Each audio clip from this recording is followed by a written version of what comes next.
महाराज जी, क्रोधी मन को कैसे शांत करूं? क्रोध का मूल काम है। क्रोध की स्वयं की सत्ता नहीं। कामा संजायते क्रोधा, क्रोधा स्मृत विभ्रमा स्मृति भ्रंशात बुद्धिनाशो बुद्धिनाशात प्रणश्यति। पहली बात तो ये कि आजकल अपने लोग ऐसे आचरण करते हैं जिससे हमारी क्षमता शारीरिक और बौद्धिक दोनों नष्ट हो रही।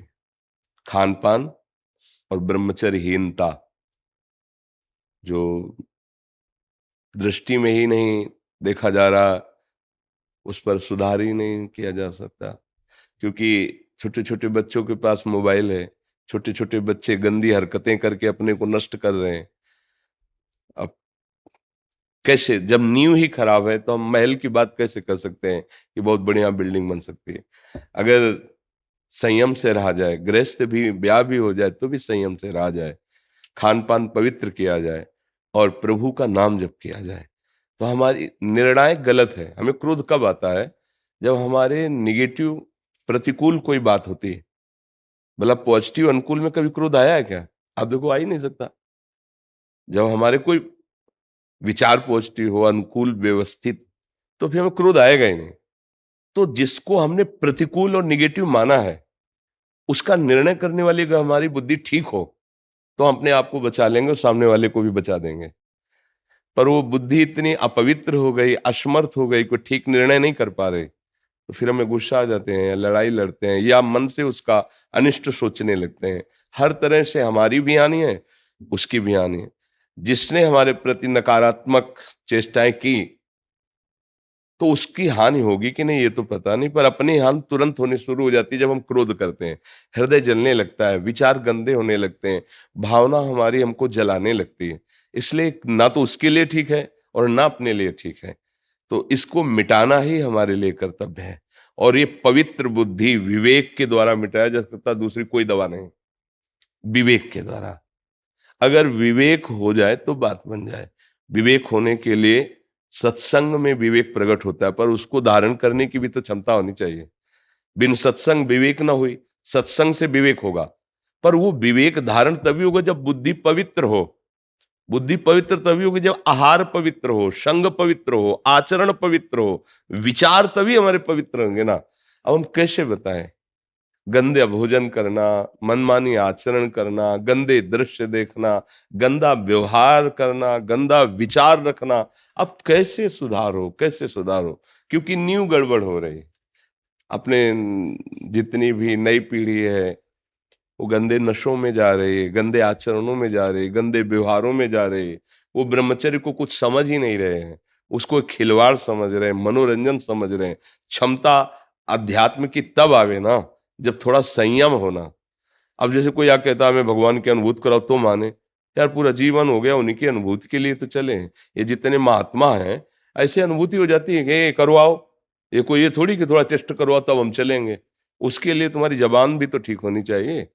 जैसे किसी को वो पीत जो अंदर बनता है बढ़ जाए, पित्त, और उसको मिश्री खाओ तो कड़वी लगेगी, क्योंकि उसकी जबान खराब है। हमारी इंद्रियां मलिन हो चुकी हैं। जैसे राधा नाम सुधा रसम, कह रहे राधा नाम क्या है? बोले अमृत रस है, प्रेमामृत भरा हुआ, पर हमें अच्छा नहीं लग रहा, नहीं वो स्वाद आ रहा। जबान खराब है, हमारी रसेंद्री खराब हो चुकी है, हमारी वाकेंद्री दूषित हो चुकी है। राधा बोलते ही एक अलौकिकता है कि हृदय में एकदम रोमांच होने ज्यादा, तो फिर अश्रु गिरने लगे, विवस्था, प्रेम विवस्था आ जाएगी। जब भरत जी चित्रकूट जा रहे हैं और सिया राम कह के लंबी सांस लेते हैं, पूरा चित्रकूट प्रेममय हो जाता है। महाप्रभु चैतन्य देव, हे प्राणनाथ कृष्ण, जाओ वायुमंडल पूरा कृष्णमय हो जाता। नाम का देखो वो प्रभाव, और एक नाम का कि हमें बिल्कुल अच्छा नहीं लगता, हमारा हृदय द्रवित नहीं होता। तो नाम तो वही है, पर हमारा हृदय बहुत मलिन हो चुका है, इसको ठीक करना होगा। तो थोड़ा ब्रह्मचर्य पर ध्यान दो, आहार शुद्ध रखो, गंदे लोगों का संग न करो और नाम जप करो। तो आपकी बुद्धि में विवेक आने लगेगा, क्षमता आने लगेगी उसको काटने की। काट दिया तो बात बन जाएगी। अब नहीं काटा तो फिर उसको काट दोगे। लड़ाई झगड़ा गाली गुप्ता ये सब यही तो हो रहा है। संसार नाक में गुस्सा रखा है, नाक में जरा से छू गया तो पीट देगा, वो गाली दे देगा। ये नहीं समझ रहा भीड़ है, धक्का लगा होगा, जिससे छुआ है वो भी असमर्थ है, भीड़ में उसको धक्का लगी, उससे हमारे द्वारा लगे, कोई बात नहीं। अगर लग भी जाए अपने, कोई बात नहीं, कोई बात नहीं, आप आराम से, तब लगेगा कि हाँ मनुष्यता है इसमें। तो अपने को आगे बढ़ना है तो आहार ठीक करो, कोई ऐसे गंदे पदार्थ नशे वाले मत लो।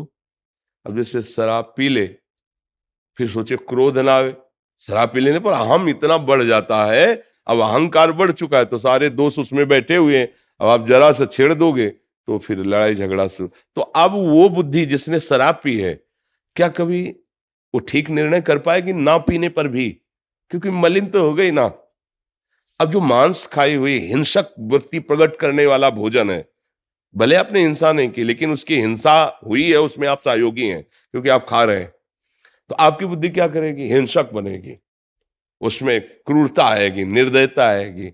आप गंदे आचरण कर रहे हैं, व्यभिचार आदि दोष, आपकी बुद्धि एकदम घृणित मलिन हो जाएगी। अब उस बुद्धि में विवेक उत्पन्न हो, निर्णय करने लायक बने, तो बड़ा असंभव सा दिखाई देता है आज के वायुमंडल में, वातावरण में। पर आप अहोभाग्य है, धन्य भाग है आपका कि आप इस अवस्था में भी अपनी बुद्धि को क्रोध रहित करना चाहते हैं।